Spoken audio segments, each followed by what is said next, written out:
Sin duda, la tipografía es un elemento característico de cualquier área del diseño de comunicación visual. En esta lección voy a explicarte unos conceptos claves del color y la estructura tipográfica, como también la extensión de una familia tipográfica. Finalmente, veremos cómo combinar tipografías y cómo relacionarlas con otros elementos en el espacio.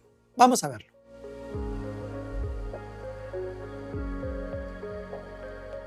La letra es una forma muy particular para el diseño. Está compuesta de dos partes que ya conocemos, la parte positiva y la parte negativa. Aquí sí podemos aplicar el uso del término contraforma. Una tipografía bien diseñada, bien compuesta, propone un balance entre estos dos factores. Ten presente este concepto que es clave en la composición tipográfica. Las formas de las letras tienen diferentes nombres. Es bueno nombrar las partes de la tipografía porque te ayuda a reconocer y diferenciar las familias y también poder compararlas. Te guían por dónde mirar en una tipo. Pero presta atención al renglón o pautado. Estas son unas líneas implícitas en todo diseño tipográfico que miden las diferentes proporciones verticales. Estas alturas y profundidades tienen otras funciones. Por ejemplo, para la tipografía de texto, la altura de X es necesariamente más amplia, más alta, para que pueda ofrecer información en tamaños reducidos. El blanco interno de la letra define mucho de su carácter. Si crece, la letra se aligera. Si mengua, la letra se vuelve pesada. Están relacionadas con la forma negra. Condiciona el espacio externo de la letra, el que la conecta con otros signos. Cuanto más pequeño sea el espacio interno, más apretada será la interletra. En cambio, si es generoso, el espacio entre caracteres se abre y pide distancia. Fíjate la incongruencia que hay en la parte superior con esa tipografía más pesada, que sus espacios internos son mucho más angostos, y la interletra que es como demasiado amplia. Lo mismo ocurre en la versión light en la parte inferior. También hay espacios entre palabras y entre líneas, y todos ellos están relacionados. Pero siempre los podemos alterar en busca de diferentes efectos visuales.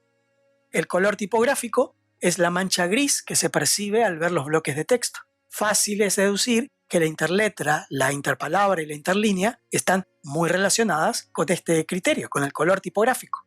Si estos espacios entonces son estrechos, el bloque tendrá un color más oscuro. Por el contrario, si son amplios, un color claro. El color tipográfico funciona como una textura, un atributo de valor para el texto que diferencia categorías.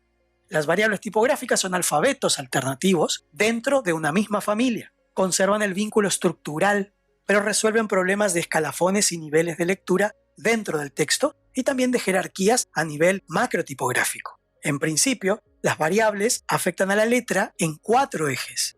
En el peso, donde varían el grosor de sus trazos y siempre te conviene hacer un salto cuando hay una gradación para que la diferencia entre, por ejemplo, una regular sea notoria con una bold y no con una medium.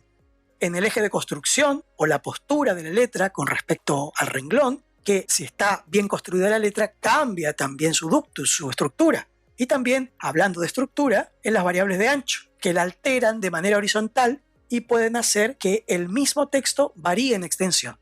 Unas variables poco conocidas son las ópticas, diseños con ajustes finos para ofrecer atractivos para diferentes cuerpos o para que funcionen mejor algunos. Por ejemplo, a la izquierda tenemos una variable óptica display para que se vean tamaños grandes y entonces tiene un montón de finuras en la forma. En cambio, del lado derecho, de la misma familia, tenemos una variable para cuerpos muy pequeñitos, como para pie de fotos, como para nota al pie. Entonces, todos los contrastes cambian, las proporciones, están pensados para optimizar sus usos.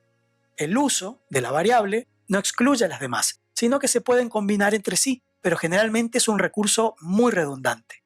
Todos los ingredientes del abanico fundamental de la tipografía visten diferentes estilos, donde se clasifican las familias. Pero la diferencia, más allá de cuál es el criterio para clasificar los estilos, no radica únicamente en si tienen patines o no los tiene, tampoco en si la construcción de un script se asemeja o no a una egipcia o una mecana, sino en sus diferencias más sutiles, como la modulación de trazos, el eje de contraste o las formas terminales de sus signos.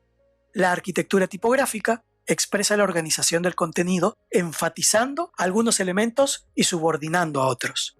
ayuda al lector a escanear un texto, saber dónde entrar y por dónde salir, pero también cómo elegir entre lo que ofrece. Podemos organizar la información diferenciando el contenido con tamaños y también dándole un poco de deleite a ciertas formas, haciéndolas más visibles. Lo más importante puede destacar con un cuerpo mayor y lo accesorio uno más pequeño. Como a cualquier forma en la parte superior, le es más fácil representar cierta jerarquía, pero también el peso puede atender la tarea. Como una escala de densidad de grano o de trama, de light a extra bold, puede decir mucho de la importancia de las partes de un texto, o, como en este ejemplo, servir de organizadores de un cartel.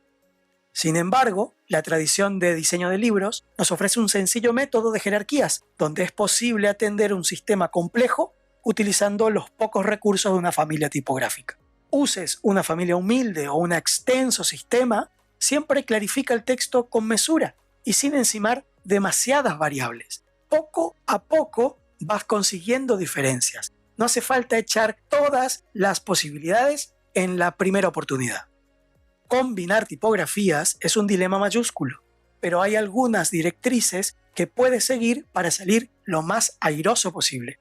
Primero determina la tarea que debe cumplir el texto a diseñar. ¿Se usará para destacar en el diseño o para explicar algo con más detalle?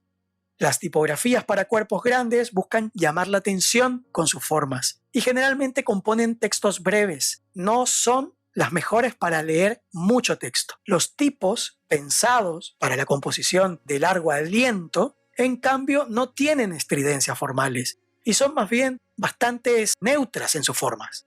Justamente son así para que puedas concentrarte en el contenido. Si quieres usar 2 o 3 tipografías, haz que sea fácil distinguirlas. No combines tipografías del mismo estilo. Generalmente, más de 2 familias diferentes no serán necesarias, pero a veces sí.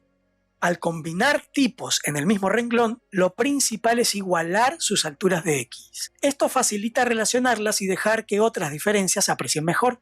Como te decía, es una buena práctica combinar estilos. Por ejemplo, una sans y una serif. Busca que sus signos tengan esqueleto semejante. A de ojo antiguo, por ejemplo, ascendentes cortos, anillos elípticos. Busca un punto en común para hacer notar la diferencia. Sea enlazando las formas o discrepando deliberadamente, siempre sobre una base regular, busca la manera de generar un placentero contraste. Para el diseño de esta revista, busqué diferentes tipografías y las combiné para encontrar un justo grado de relación. Primero, como es la mayor cantidad que va a aparecer en la revista, empecé por la tipografía para textos. Busqué una familia que tuviera una altura de X bastante generosa, que fuera dentro de todo bastante ancha, que tuviera proporciones horizontales también abiertas y que pudiera tener un ritmo muy claro, muy marcado. Esta tipografía, que se llama Degular, está muy bien resuelta y me parece que puede servir para esos fines. Entonces, a partir de allí, empiezo a buscar alternativas que puedan servirle para combinar. Esta revista trata de temas de un cambio de paradigma humano, acerca de un análisis contemporáneo sobre la situación de la humanidad y cómo necesitamos cambiar hacia otro rumbo. Quieres volverse un poco más suave, no tan competitiva, una sociedad como la actual. Entonces, la idea es que la tipografía pueda comunicar un poco eso, la tipografía de cuerpo mayor, que es la que más rápidamente se va a ver, y a la vez puede hacer un contraste interesante con las características de mi texto. Entonces, primero auno las formas de la tipografía. Estoy viendo aquí cómo son las características de Degular y la comparo con Kansas. Y creo que tienen bastantes similitudes, pero Kansas tiene un color y una forma mucho más suave que contrasta muy bien con la rigidez que tiene mi tipografía para textos corridos. También podría utilizar solamente Degular, que me parece que tiene formas orgánicas y que funcionaría muy bien, pero de alguna manera se vuelve muy mecánica todavía. Necesito que sea mucho más sensible. Sensibilidad podría ser a partir del contraste, porque genera como un efecto de emoción.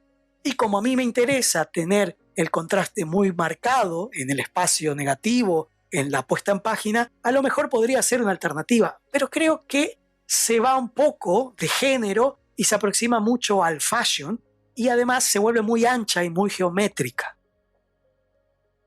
Aquí tengo otra alternativa muy parecida a Kansas que se llama New Spirit, que me gusta mucho también porque reúne las mismas condiciones, tiene las mismas características, pero se diferencia en algunas cuestiones. Como por ejemplo, fíjense, aquí tiene como la espalda, el fuste inclinado, la A, y eso hace que le dé otro dinamismo, otra versatilidad, otra velocidad a la letra. Y creo que son sutilezas que le ayuda a dinamizar y a contrastar mejor.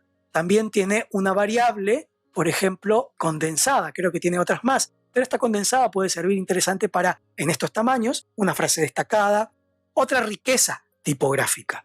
Con estas alternativas ya llega la hora de tomar una decisión hacia qué rumbo ir con mi proyecto y la tipografía. La tipografía es un elemento fundamental del trabajo del diseño gráfico. En la siguiente lección veremos cómo trabajar con imágenes, la iconografía.